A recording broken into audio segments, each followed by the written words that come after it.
வணக்கம். மற்றொரு காணொளி பதிவில் இணைந்திருக்கின்றோம். குறிப்பாக இந்த காணொளியானது முழுக்க முழுக்க ஈஸ்டர் குண்டு தாக்குதல் தொடர்பான சம்பவம் பற்றி தான் பேச போகிறது. அதே நேரத்தில் இந்த சம்பவம் தொடர்பாக தற்போது வெளிவந்திருக்கக்கூடிய மிக முக்கியமான செய்திகள் தொடர்பாகவும் இந்த காணொளி பதிவு பேச போகிறது. அதன் அடிப்படையில் பார்க்கிற போது உங்களுக்கு தெரியும், ஈஸ்டர் குண்டு தாக்குதல் இடம்பெற்று 6 வருடங்களை கடந்திருக்கிறது. இந்த 6 வருடங்கள்ல முறையான ஒரு விசாரணைகள் இல்லை என்பது பாதிக்கப்பட்டக்கூடிய கருத்தாக அமைய பெற்றிருக்கிறது. அதே நேரத்தில் புதிய அரசாங்கம் தோற்றுவிக்கப்பட்டது. அந்த அரசாங்கத்தினுடைய செயற்பாடுகள் 1 வருடத்தை கடந்திருக்கின்ற நிலையில அந்த அரசாங்கத்தினுடைய செயற்பாடுகள் திருப்தி அளிப்பது போன்று இருக்கவில்லை என்று சொல்லி அந்த பாதிக்கப்பட்ட மக்கள் கருதுகின்றனர். இதே நேரத்தில் அவர்கள் ஐநாவிலையும் தங்களுடைய குரல்களை கொடுத்து கொண்டிருக்கின்றார்கள். இப்படிப்பட்ட சூழ்நிலையில மிக முக்கியமாக அரசாங்க தரப்புல இருந்து ஒரு செய்தி ஒன்று இன்றைய தினம் வெளியாகி இருக்கிறது. எனவே இவைகள் என்ன, இவற்றுக்கு பின்னால் இருக்கக்கூடிய விடயங்கள் என்ன என்பது தொடர்பாக முழுமையாக இந்த காணொளி பதிவில் விரிவாக பார்க்கலாம்.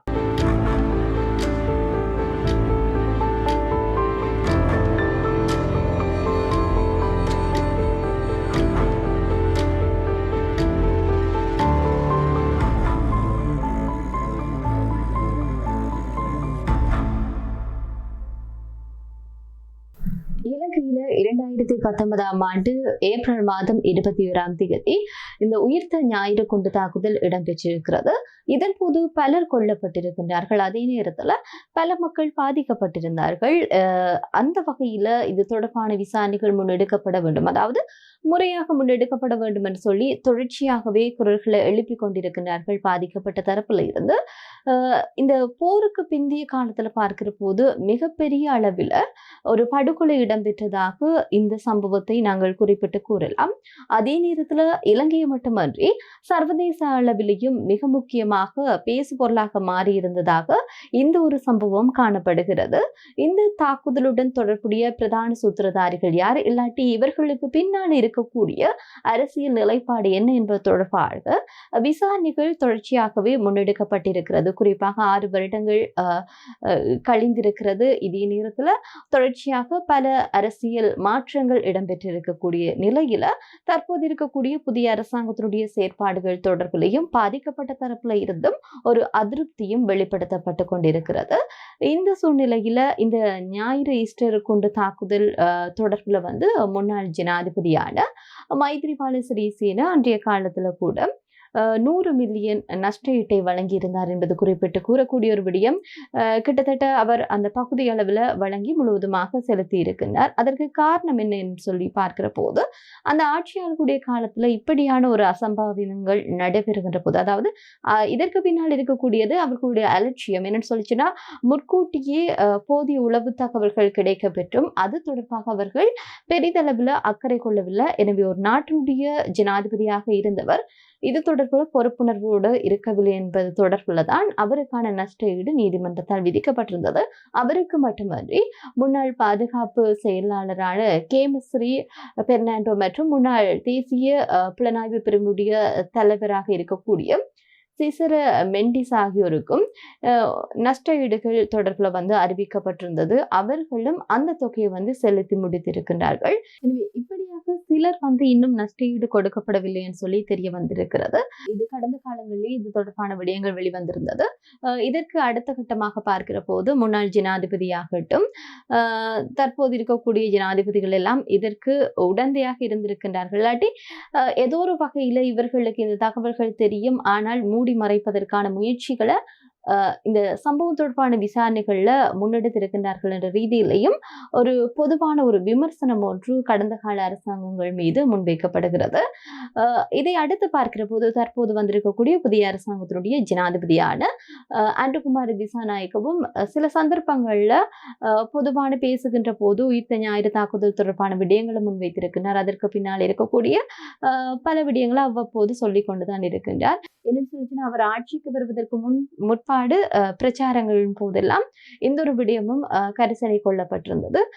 அதன் அடிப்படையில 1 வருடங்கள ஆட்சி அமைத்து பூர்த்தியாகி இருக்கக்கூடிய சூழ்நிலையில தற்போது இருக்கக்கூடிய மக்கள் இது தொடர்பில் இந்த அரசாங்கத்திடம் கேள்வி கேட்கின்றார்கள். அதற்கிணங்க அரசாங்கமும் அவ்வப்போது சில கைதுகளையும் முன்னெடுக்கின்றது. அதே நேரத்தில் சில கருத்துக்களையும் பதிவு செய்து வருகின்றது. இதே நேரத்தில் ஜனாதிபதி அனுகுமார திசாநாயக்க அரசாங்கத்தை அமைத்ததன் பிற்பாடு இந்த ஜனாதிபதி விசாரணை ஆணைக்குழுவினுடைய அறிக்கையை வந்து சிஐயிடம் ஒப்படைத்து விசாரணைகளை முன்னெடுக்குமாறு சொல்லியிருந்தார். அதற்கு இணங்க அவர்களும் தொடர்ச்சியாகவே விசாரணைகளை முன்னெடுத்து வருகின்றார்கள். அதற்கு இணங்க கைதுகளும் இடம்பெற்றிருக்கிறது என்பதுதான் இங்கு குறிப்பிட்டு கூறக்கூடிய ஒரு விடயமாக இருக்கிறது. இதே நேரத்தில் மிக முக்கியமாக நாங்கள் உயிர்த்த ஞாயிறு குண்டு தாக்குதல் தொடர்பாக பேசுகிற போது அசாத் மௌலானா என்ற ஒரு நபரை தவிர்த்து விட்டு பேச முடியாது.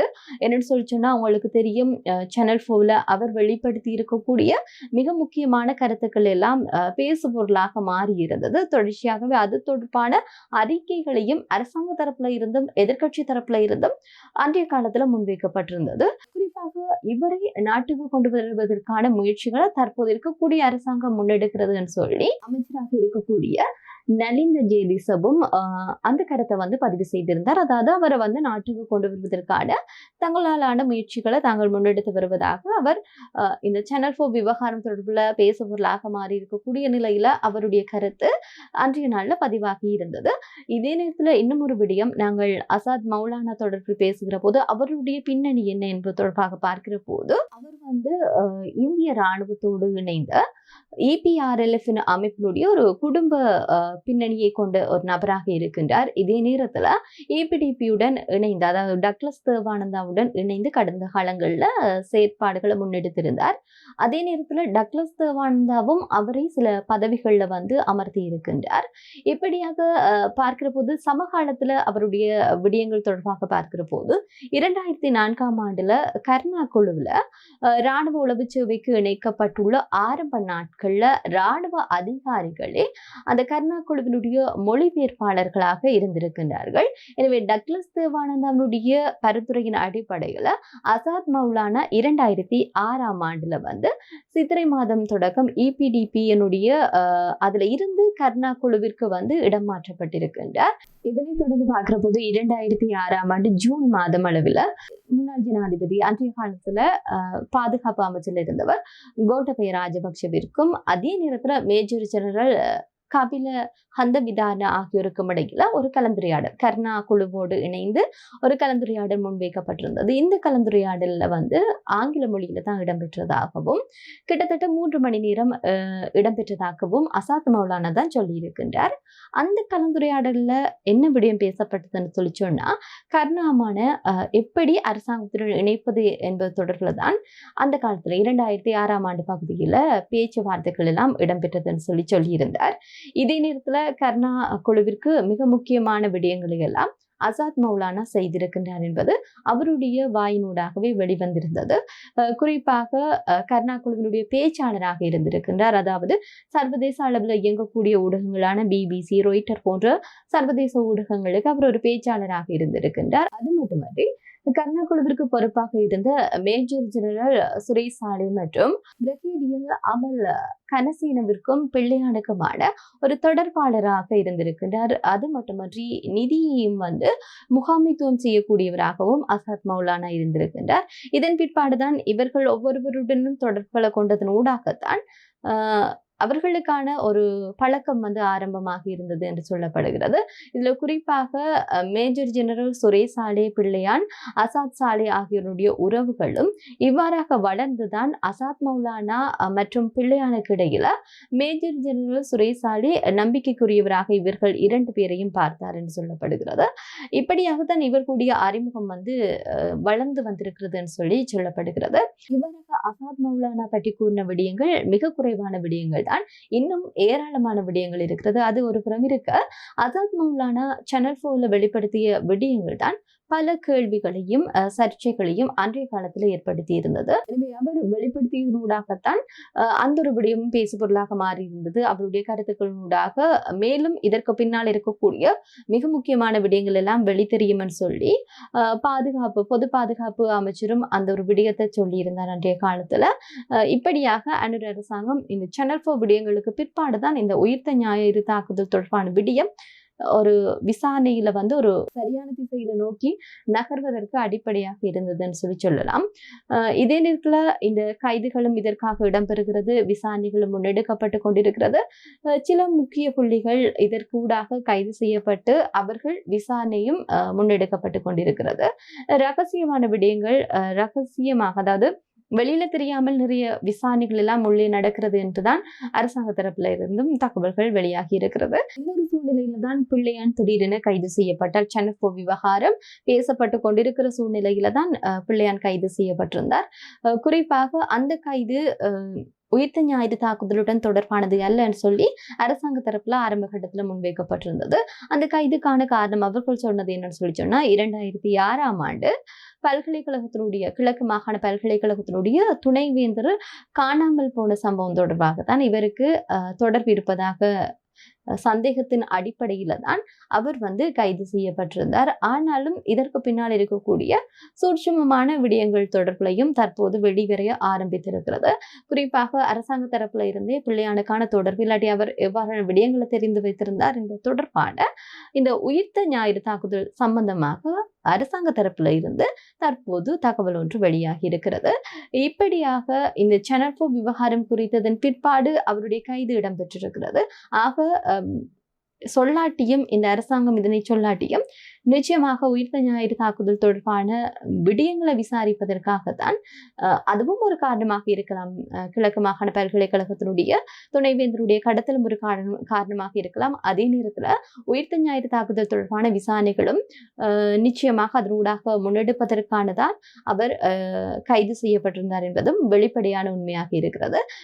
இப்படியாக இருக்கிற போதுதான் ஆனந்த் விஜயபால ஒரு முக்கியமான கருத்தை வெளிப்படுத்தியிருந்தார். அதாவது இந்த முன்னாள் ராஜாங்க அமைச்சரான சிவனேசத்துறை சந்திரகாந்தன் என்று சொல்லி அழைக்கப்படுகிற பிள்ளையான் வந்து ஈஸ்டர் தாக்குதலை முன்கூட்டியே அறிந்திருந்தார் என்பது அவருடைய விசாரணைகளூடாக தெரிய வந்திருக்கிறதுன்னு சொல்லி இன்றைய நாள்ல ஆனந்த விஜயபால ஒரு கருத்தை வந்து பதிவு செய்திருக்கின்றார். தேசிய மக்கள் சக்தி தேர்தல் அறிக்கையில கூறப்பட்டுள்ளதன்படி ஈஸ்டர் குண்டு தாக்குதல் குறித்து முறையான விசாரணைகள் இன்னும் நடைபெற்று வருவதாகத்தான் ஆனந்த் விஜயபால தெரிவித்திருக்கின்றார். அது மட்டுமல்ல, இந்த விசாரணைகள்ல சில முன்னேற்றங்கள் ஏற்பட்டுள்ளதாகவும் தாக்குதல் தொடர்பான ஆரம்ப விசாரணைகள் எல்லாம், அதாவது கடந்த காலங்கள்ல முன்னெடுக்கப்பட்ட விசாரணைகள் எல்லாம் அலட்சியம் செய்யப்பட்டிருந்தது. அது குறித்தான விசாரணைகள் முன்னெடுக்கப்பட்டிருக்கிறது. என்னன்னு சொல்லிச்சுன்னா, சில தகவல்கள் திரிவுபடுத்தப்பட்டிருக்கிறது, சில தகவல்கள் மறைக்கப்பட்டிருக்கிறது, சில தகவல்கள் அளிக்கப்பட்டிருக்கிறது. இப்படியாகத்தான் கடந்த கால அரசாங்கங்கள் ஊடாக மேற்கொள்ளப்பட்ட ஈஸ்டர் குண்டு தாக்குதல் தொடர்பாக மேற்கொள்ளப்பட்டிருந்த விசாரணைகள் இடம்பெற்றிருந்தது. எனவே அவைகள் தொடர்பாகவெல்லாம் நாங்கள் முறையான விசாரணைகள் முன்னெடுத்திருக்கின்றோம் என்று சொல்லி ஆனந்த் விஜயபால தெரிவித்திருக்கின்றார். இது மட்டுமன்றி அவர் சொன்ன விடயத்துல பிள்ளையானுக்கு இது தொடர்பாக நேரடியாகவே தொடர்பு இருக்கிறது, அதனை தாங்கள் உறுதிப்படுத்தியது போன்றுதான் அவருடைய கருத்து வந்து அமைய பெற்றிருக்கிறது. எனவே பிள்ளையானுக்கு எதிர நேரடி தொடர்பு இருப்பதாக கண்டுபிடிக்கப்பட்டிருக்கிறது. அதனூடாக அவருக்கு பின்னால் இருக்கக்கூடிய மிக முக்கியமான புள்ளி யார் என்பதுதான் தற்போது இருக்கக்கூடிய கேள்வியாக இருக்கிறது. எனவே வெளிப்படையாகவே எங்களுக்கு தெரியும், இந்த ஒரு தாக்குதலை அரசியல் மயப்படுத்தி இருக்கிறார்கள். அதாவது ஒரு ஆட்சி மாற்றத்தை ஏற்படுத்துவதற்கான மிக முக்கியமான ஒரு கருவியாகத்தான் இந்த தாக்குதலை பயன்படுத்தி இருக்கிறார்கள் என்ற ஒரு கருத்தும் நிலவுகிறது. ஆக பிள்ளையான் வாய் திறந்தால்தான் இதற்கு பின்னால் இருக்கக்கூடிய மிக முக்கியமான அந்த புள்ளி யார் என்பது தொடர்பான தகவலும் வெளிவரும். இப்படியாக இருக்கிற போது ஜனாதிபதி ஆண்ட்ரகுமார் திசாநாயக்கவும் ஒரு தகவலை வந்து வெளிப்படுத்தி இருந்தார். அதாவது எதிர்காலத்துல 1 அல்லது 2 முன்னாள் ராணுவ அதிகாரிகள் கைது செய்யப்படுவதற்கான வாய்ப்புகள் இருப்பதாக ஜனாதிபதி ஆண்ட்ரகுமார் திசாநாயக்க அமெரிக்க விஜயத்தின் போது தெரிவித்திருக்கின்றார். எனவே ஜனாதிபதி ஆண்ட்ரகுமார் திசாநாயக்கவும் இந்த ஒரு விடயத்தை சொல்வதனூடாக இதற்கு பின்னால் இருக்கக்கூடிய விடயங்கள் எதிர்காலத்துல தற்போது இருக்கக்கூடிய அரசாங்கத்தினூடாக வெளிப்படுத்தப்படும் என்ற விடயம்தான் இங்கு முன்வைக்கக்கூடியதாக இருக்கிறது. ஆனாலும் இந்த அரசாங்கமும் இதனையும் ஒரு அரசியல் லாபத்திற்காக பயன்படுத்துமா அல்லது இதையும் ஒரு பழிவாங்கல் நோக்காக செயற்படுத்துமா என்பது தொடர்பாக பொறுத்திருந்து தான் பார்க்க வேண்டும். மேலும் ஜனாதிபதி ஆண்ட்ரகுமார் திசாநாயக்க சொன்ன விடயங்களை பார்க்கிற போது இந்த தாக்குதலுக்கு பொறுப்பானவர்களை கண்டுபிடிப்பதில் தொடர்ச்சியாகவே விசாரணைகள் இடம்பெற்றுக் கொண்டிருக்கிறது. அரசாங்கத்திற்கு கிடைத்த விசாரணைகள் ஆரம்ப காலத்துல முழுமையற்றதாகவும் தவறாகவும் நடத்தப்பட்டிருந்தது. எனவே விசாரணைகள் தொடர்பாக உரிய நடவடிக்கைகளை எடுத்திருக்கின்றோம். அது தொடர்பாக முழுமையான ஒரு தகவல்களை வழங்குவதற்கு தயாராக இருக்கிறோம் என்றுதான் ஜனாதிபதி அன்றுகுமார திசாநாயக்க சொல்லியிருந்தார். அது மட்டுமல்ல, இந்த தாக்குதல்ல இருக்கக்கூடிய அந்த கொலையாளிகள் தொடர்பாக இல்லாட்டி அந்த முக்கியமான நபர்கள் தொடர்பாக கண்டுபிடிக்காமல் இருப்பதற்கான மிக முக்கியமான காரணமாக இருப்பது அரசியல் தான் சொல்லியும் ஜனாதிபதி அன்றுகுமார திசாநாயக்க சொல்லியிருந்தார். எனவே தாக்குதல்களுக்கு பொறுப்பானவர்கள் என்று சந்தேகிக்கப்படக்கூடிய அந்த முக்கிய பொறுப்புல இருந்தவர்கள் எல்லாம் விசாரிக்கப்படுகின்றார்கள். தாக்குதலில் ஈடுபட்டதாக சந்தேகிக்கப்படும் நபர்களும் உயர் பதவிகளை வகித்து வந்தது கண்டறியப்பட்டிருக்கிறது சொல்லியும் ஜனாதிபதி தெரிவித்திருக்கின்றார். ஜனாதிபதியும் சொல்கின்றார், சாட்சியங்கள் அளிக்கப்பட்டிருக்கிறது, மறைக்கப்பட்டிருக்கிறது, அதனூடாக விசாரணைகள் தவறான வழியில வழிநடத்தப்பட்டிருக்கிறது. ஆனால் தங்களுடைய ஆட்சியின் பிற்பாடு இது தொடர்பாக விசாரணைகளை முன்னெடுக்கிற போது இந்த விடயங்கள் எல்லாம் வெளித்தெரிய வந்திருக்கிறது. எனவே தற்போது முறையான விதத்துல இந்த விசாரணைகள் முன்னெடுக்கப்பட்டு கொண்டிருக்கிறது. இது ஒன்றும் திடீரென வந்த ஒரு விடயம் அல்ல. இதை திடீரென்று செய்தும் விட முடியாது. எனவே நாட்கள் எடுக்கும் என்ற ரீதியில தான் அவருடைய கருத்தாக அமைய பெற்றிருந்தது. இன்னும் ஒரு விடயத்தை சொல்லி இருக்கின்றார். சிஐடி மீது தான் நம்பிக்கை கொள்வதாகவும் அதே நேரத்துல அவர்கள் தரப்புல இருக்கக்கூடிய நபர்களே முன்னாள் இராணுவ அதிகாரிகள் தான் கைது செய்யப்பட்டிருக்கிறார்கள். சிஐடியில இருந்தவர்கள் கைது செய்யப்பட்டிருக்கிறார்கள். எதிர்காலத்திலையும் அப்படியானவர்கள் கைது செய்யப்படும் சாத்தியக்கூறுகள் இருப்பதாக ஜனாதிபதி அன்றுகுமார திசாநாயக்க தெரிவித்திருக்கின்றார். இதேவேளையில இந்த தாக்குதல் தொடர்பான விசாரணைகளை தடுப்பதற்கு மிக முக்கியமான ஆதாரங்களை மறைத்துள்ளதாக கண்டறியப்பட்டிருக்கிறது. இது ஒரு பாதுகாப்பு பிரிவினுடைய தலைவர் மீது கூட விரிவான விசாரணை இதனூடாக எடுக்கப்பட்டிருக்கிறது. இந்த தாக்குதலுடைய ஆதாரங்களை மறைப்பது என்பது மிகப்பெரிய ஒரு குற்றமாக இருக்கிறது. அப்படியான ஒரு குற்றத்தை செய்தவர் தான் தற்போது கைது செய்யப்பட்டிருக்கின்றார். இந்த நிலையில சம்பந்தப்பட்ட பாதுகாப்பு பிரிவு தலைவர் ஆதாரங்களை மறைக்கிற பணியில் ஈடுபட்டதாகவும் சாட்சியங்களை மாற்றுவதில் அவருக்கு கீழ் இருக்கக்கூடிய அதிகாரிகளுக்கு உதவியதாகவும் கூறப்படுகிறது. அப்படிப்பட்ட ஒரு நபர் கைது செய்யப்பட்டு தற்போது விசாரணைகள் முன்னெடுக்கப்பட்டு கொண்டிருக்கிறது. இதே நேரத்தில் பார்க்கிற போது டிசம்பர் மாதம் ஏப்ரல் மாதம் குண்டு தாக்குதல் இடம்பெற்றிருக்கிறது. நவம்பர் மாதம் அளவில் மிக முக்கியமான அளவில் விசாரணைகளை முன்னெடுத்திருக்கக்கூடிய நபர்கள் கூட இடமாற்றப்பட்டிருக்கின்றார்கள். கடந்த கால அரசாங்கங்கள் இப்படியான செயற்பாடுகளை முன்னெடுத்திருக்கிறது சொல்லி அரசாங்க தரப்பில் இருந்து தகவல்கள் வெளியாகி கொண்டிருக்கிற சூழ்நிலையில தற்போது இருக்கக்கூடிய அரசாங்கத்தின் மீதான ஒரு நம்பிக்கையின்மையை வெளிப்படுத்தி நிற்பதாக பாதிக்கப்பட்ட தரப்புல இருந்து கருத்துக்கள் வெளிவந்திருந்தது. அதிலும் குறிப்பாக அந்த தாக்குதல்ல உயிரிழந்த ஒரு மகனுடைய தந்தை ஐநாவில் பேசியிருக்கின்றார். ஐநாவில் பேசுகின்ற போது அவர் இவ்வாறான விடயங்களை சொல்லி இருக்கின்றார். அதாவது ஜனாதிபதி அன்றுகுமார திசாநாயக்க ஆட்சி அமைத்து 1 வருடங்கள் நெருங்கிய பின்னரும் பாதிக்கப்பட்டவர்களுக்கு நீதி கிடைக்கவில்லை என்று சொல்லி அந்த நம்பிக்கை அவர் மீது வைத்திருந்த நம்பிக்கையை தாங்கள் இழந்து விட்டோம் என்று சொல்லி அவர் ஐநாவில் பேசியிருக்கின்றார். இவர் பேசியதன் பிற்பாடு பார்க்கிற போது எதிர்கட்சி தலைவராக இருக்கக்கூடிய சஜித் பிரேமதாசா இவருடைய கருத்தானது இலங்கையை ஒரு பாதகமான நிலைக்கு இட்டு செல்லும் என்று சொல்லி அந்த கருத்தின் மீதான விமர்சனத்தையும் முன்வைத்திருக்கின்றார்.